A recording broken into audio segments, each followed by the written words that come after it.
Nous prions le Seigneur. Seigneur, nos âmes soupirent après toi. Assis ce soir à tes pieds, viens nous parler de ta fidélité pour que nous puissions toujours t'obéir dans l'attente de ton retour, toi qui viens bientôt, au nom du Maître Jésus. Amen. Bien-aimés frères et sœurs, nous vous saluons dans le nom merveilleux de notre Seigneur Jésus-Christ. Recevez les salutations de la communauté francophone et de son conseil présidé par le révérend pasteur Quadio Brou Bernard. Tout le collège des prédicateurs vous salue. Nous voulons dire un merci spécial au révérend pasteur Rakoto d'avoir accepté ce soir de nous prêter sa chair pour partager ce message avec vous. Merci au PL Rado et au conseil de la communauté. Merci pour cette gentillesse, c'est un honneur et une joie pour nous. Nous voulons ce soir avoir une très belle pensée de prière pour papa et maman Somano. Prier que la grâce de Dieu soit sur leur vie, qu'ils aient une très bonne santé accompagnée d'une belle et longue vie. À vous tous, que la meilleure grâce du Seigneur soit votre partage. Amen. Aujourd'hui, l'Église nous propose de réfléchir sur le thème « Persévérer, le Seigneur viendra ». Persévérer, le Seigneur viendra, soutenu par 3 textes que nous venons de lire, 2 Rois 22, 1 à 7, Luc 12, 41 à 48, 1 Corinthiens 4, 1 à 5. Et pour mieux comprendre ce thème, nous allons suivre la démarche suivante. Notre message sera découpé en 3 parties. La première partie parlera du serviteur fidèle et de la récompense de son maître. La deuxième partie, le serviteur infidèle et le jugement du maître. Et une troisième partie pour parler de que retenir. La première grande partie, le serviteur fidèle et la récompense du maître, il y aura 3 enseignements dans le contenu. Et le premier enseignement, c'est persévérer dans la vigilance.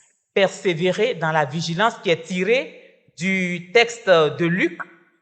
Ensuite, persévérer dans l'obéissance, tiré de 2 Rois.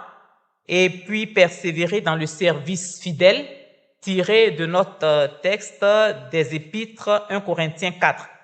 Tout ça pour nous permettre d'exploiter les 3 textes qui nous ont été soumis. Alors, le premier enseignement, c'est le serviteur fidèle est celui-là qui persévère dans la vigilance. Vigilance, et comme nous l'avons dit, le texte de l'Évangile va nous en parler.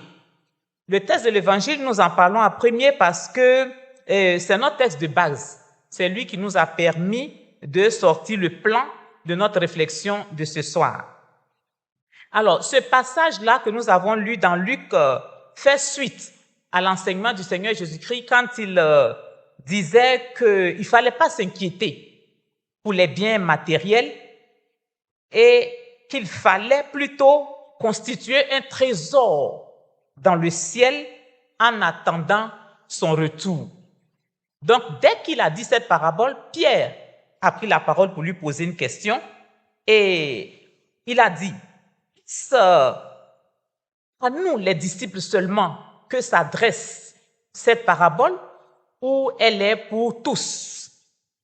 Et Jésus va utiliser la question de Pierre pour développer la parabole du serviteur fidèle et du serviteur infidèle.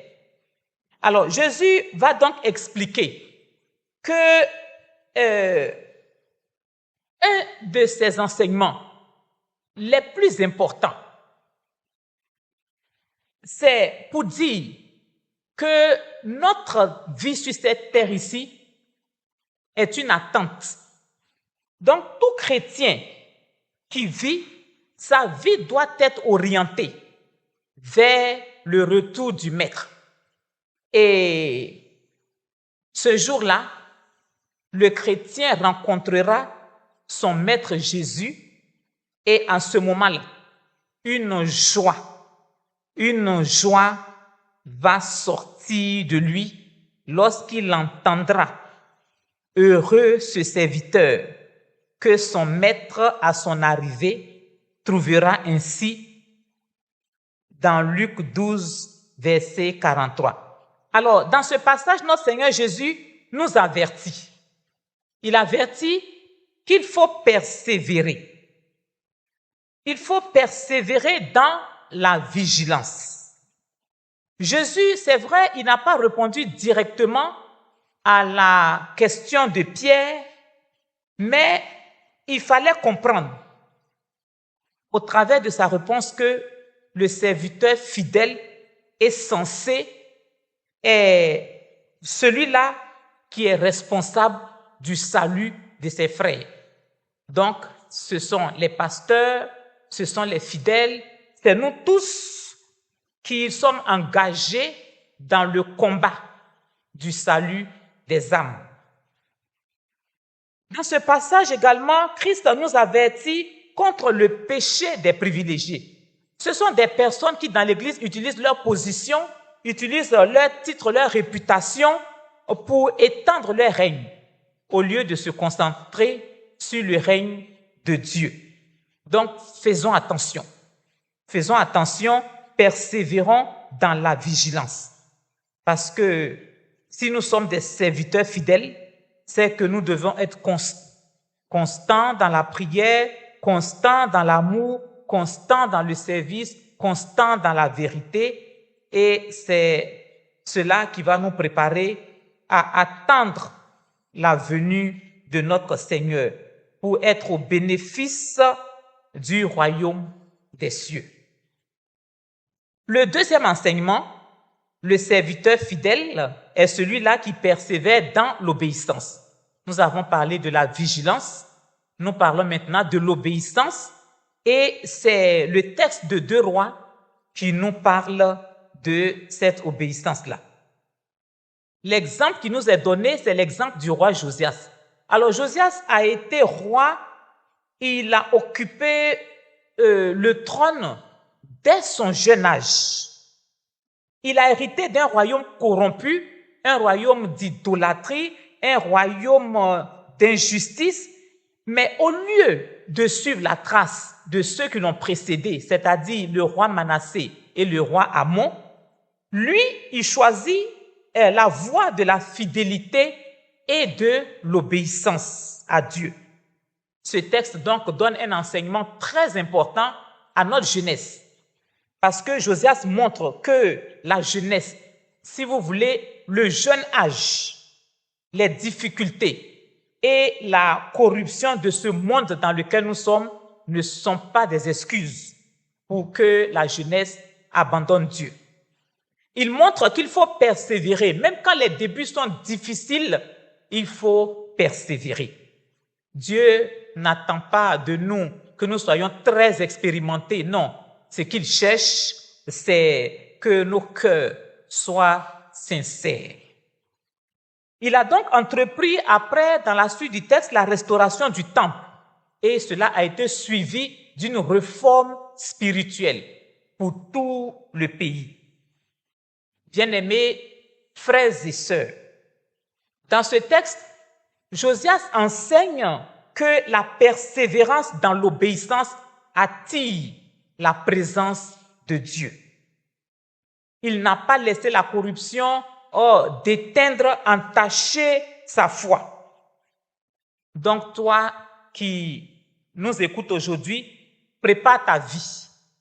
Prépare ta vie au retour du Seigneur, continue, avance, prie, c'est le Seigneur.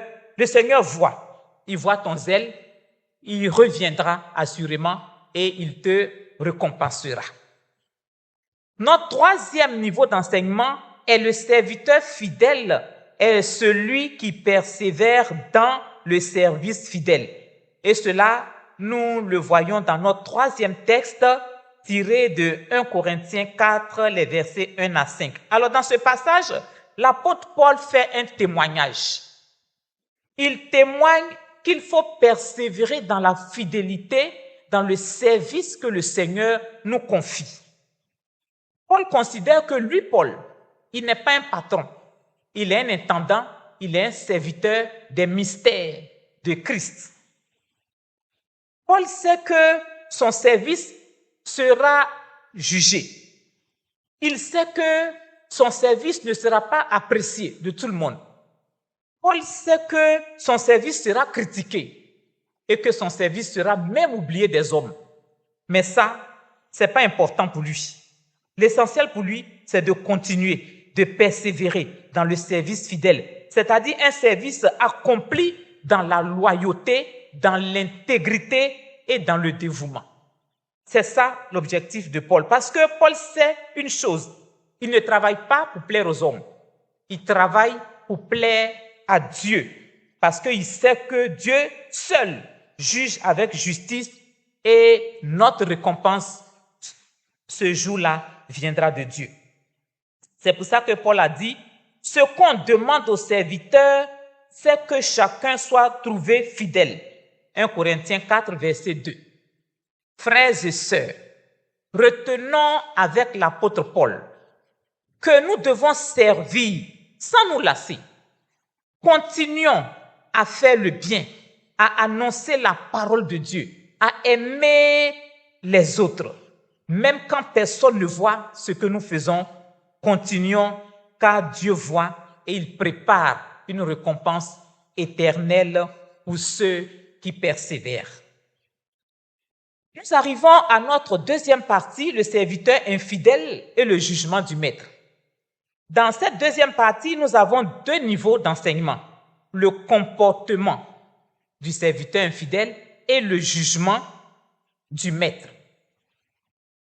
Alors, le serviteur fidèle est celui-là qui profite de ce retard apparent du maître pour vivre selon ses passions.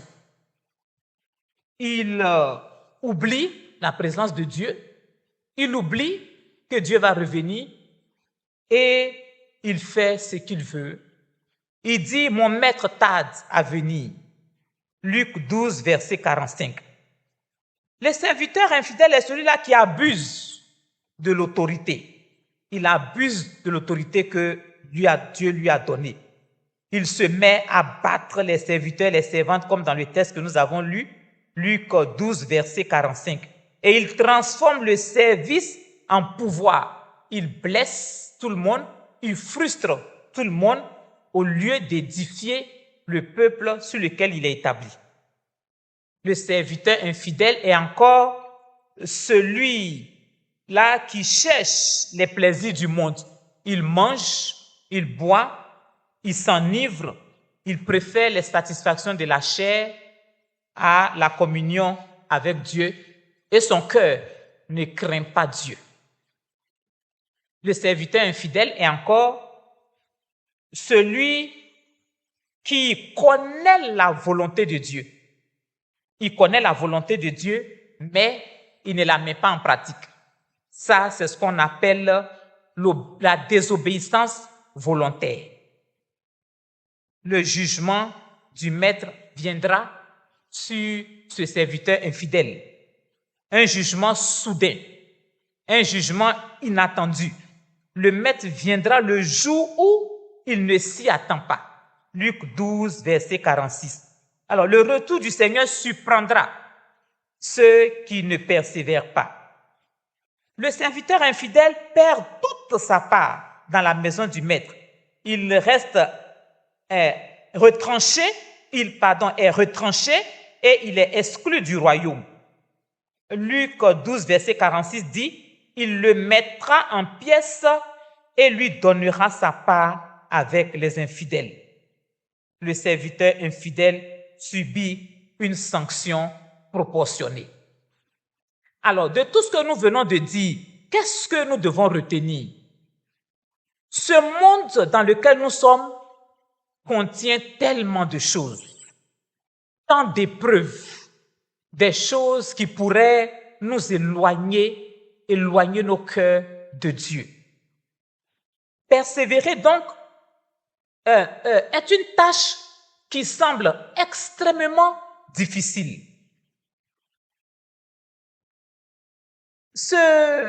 Persévérer dans ce monde semble même impossible parce qu'il y a tellement de distractions qui pourraient nous emmener à relâcher. Il y a cette attente dont tout le monde parle, qui nous donne l'impression que les choses tardent, de vivre. Le danger pour nous, c'est de vivre comme si nous n'avons pas entendu parler du retour du Seigneur. On a l'impression que Dieu nous demande des choses qui sont encore compliquées. En réalité, tout ce que nous avons dit au début jusqu'à maintenant, c'est juste pour nous encourager dans la persévérance. Dieu ne nous demande pas de vivre seul, en autarcie, soit disant qu'on se concentre pour persévérer. Dieu ne dit pas d'abandonner nos familles parce que nous sommes en train de persévérer. Non, c'est pas ce que Dieu dit. Dieu nous demande juste une vie de repentance, de foi et de sainteté. Alors, quand nous péchons, nous tombons, mais il faut se relever. Il faut se relever, il faut se repentir et puis il faut continuer à servir le Seigneur. À un certain moment aussi, il faut quand même pouvoir marquer un arrêt et puis s'évaluer. Mais comment pouvons-nous nous évaluer? Pour s'évaluer, il faut se poser la question que Jésus a posée.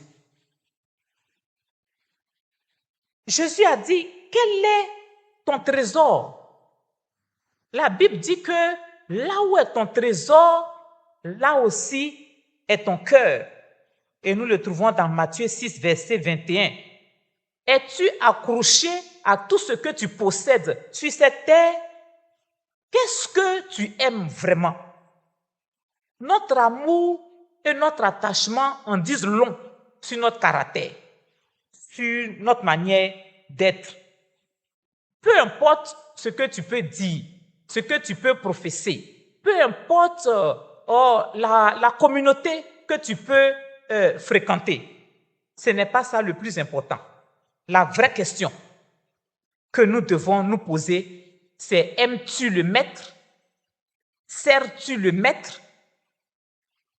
C'est à chacun d'évaluer parce que chacun connaît son cœur et chacun sait à quel niveau il est avec le Seigneur. Cette exhortation de ce soir, frères et sœurs, est donc pour nous motiver à tenir ferme dans l'espérance du retour du Maître. N'oublions pas, comme dans le texte du livre des rois, n'oublions pas aussi d'enseigner nos enfants pour qu'eux aussi enseignent les leurs. À ce niveau, je voulais partager quelques histoires de personnes qui ont persévéré dans la Bible. Je voulais penser à la veuve avec le juge inique. La veuve avait besoin que le juge la défende vis-à-vis de son adversaire. Et le juge ne voulait pas. Elle a persévéré, elle a importuné, elle a insisté. Le juge qui n'est pas croyant a dit en lui-même, il faut que je règle le problème de cette femme pour qu'elle me laisse tranquille. La persévérance de cette femme a payé et elle a été pour nous, les croyants, un modèle de foi. Pour dire que même quand la réponse semble tarder, il faut persévérer. Et nous trouvons son histoire dans Luc 18, 1 à 8. Il y a eu aussi l'histoire de la mère de Samuel, Anne. Elle a prié pendant des années, pendant que sa coépouse se moquait d'elle. Elle insistait, elle priait en larmes, elle persévérait. Et plusieurs années après, elle a eu son fils, les portes de la bénédiction se sont ouvertes pour elle. Alors, pour parler de notre vie aujourd'hui, La persévérance n'est pas seulement dans les choses de Dieu. Dans notre quotidien, nous devons être persévérants. Nous devons continuer. Nous devons être des gens qui avancent, qui forcent, qui se battent. Quand nos enfants ratent un examen, c'est la dépression, c'est la déprime. Mais est-ce que tu étais vraiment prêt, enfant? Est-ce que tu étais prêt? Il ne faut pas refuser de reprendre, de persévérer, d'avancer. Il y a une de nos sœurs ici de la communauté francophone. Une année, elle a 3 enfants qui ont passé des examens, le BTS, le bac et le brevet. Les 3 enfants ont échoué aux 3 examens. Un dimanche, elle vient avec sa famille pour demander une prière d'action de grâce. Elle est venue pour rendre grâce à Dieu parce que ses enfants ont échoué. Même le prieur qui était à l'hôtel était étonné. Nous avons quand même fait la prière. Nous avons vu la persévérance de cette femme. Nous avons vu son mari était prédicateur. Nous les avons vus se battre dans la foi. Et l'année d'après, les 3 enfants ont été reçus à l'examen. Même sa servante qui était à la maison, qui était en cours du soir, a été reçue au CPE. L'abondance est venue par la persévérance. Imaginez si elle avait baissé les bras. Aujourd'hui, ses enfants auraient peut-être perdu la foi parce que peut-être ils allaient accuser Dieu. D'autres histoires, je pense aux malades. Il y a des malades qui baissent les bras. Ils sont fatigués de se soigner. Vous priez pour moi, je ne guéris pas. Et puis, ils sont dépressifs. Ils en ont marre. Non. Dieu est le patron de la science. Il est celui-là qui a donné la vertu aux plantes et aux médicaments. Tu es malade, tu te soignes, tu persévères, tu pries. Je me rappelle, il y a quelques années en arrière, j'avais un problème au dos. Et quand je suis assise au bureau et que mon patron m'appelle, je n'arrive pas à me lever parce que mon dos se coince. Et quand j'arrive, il me dit, mais je vous ai appelé il y a un bout. Je n'arrive pas à répondre. Et je ne voulais pas partager ça. Et je commençais à passer de médecin en médecin. La prière, les veillées de prière, mais les médecins de médecin en médecin. Et puis je tombe sur un neurologue qui me dit, vous n'avez pas besoin de médicaments, vous avez besoin de séances de kiné. J'ai dit, combien de kiné? Il me dit 30 kiné. Il fallait que je persévère. 30 séances de kiné. Et puis, j'ai commencé. Quand j'arrive, on me met des ventouses partout sur le corps. Quand je suis couché, on met le maximum. Tout mon corps vibre. Mais imaginez, j'arrive à m'endormir. L'infirmière est toujours étonnée. Elle dit, mais avec cette vibration, vous dormez? J'ai dit, ça me fait du bien. Et à la fin des séances, le mal a disparu jusqu'aujourd'hui. C'est la persévérance. Pour dire que comme nos 3 textes nous l'ont dit, il faut persévérer dans la vigilance, il faut persévérer dans l'obéissance, il faut persévérer dans le service fidèle, mais il faut aussi persévérer dans notre vie de tous les jours, dans tout ce qui nous concerne, il faut persévérer, il faut être courageux et il faut avancer. Pendant que le maître est encore absent, il nous voit. Il nous voit et son retour parmi nous sera glorieux parce qu'il reviendra en chair et en os et nous le verrons. Et ce sera vraiment, vraiment, vraiment beau. D'ici là, que Dieu nous conserve la vie dans la bonne santé par la puissance du Saint-Esprit au nom de Jésus-Christ, notre Maître. Amen.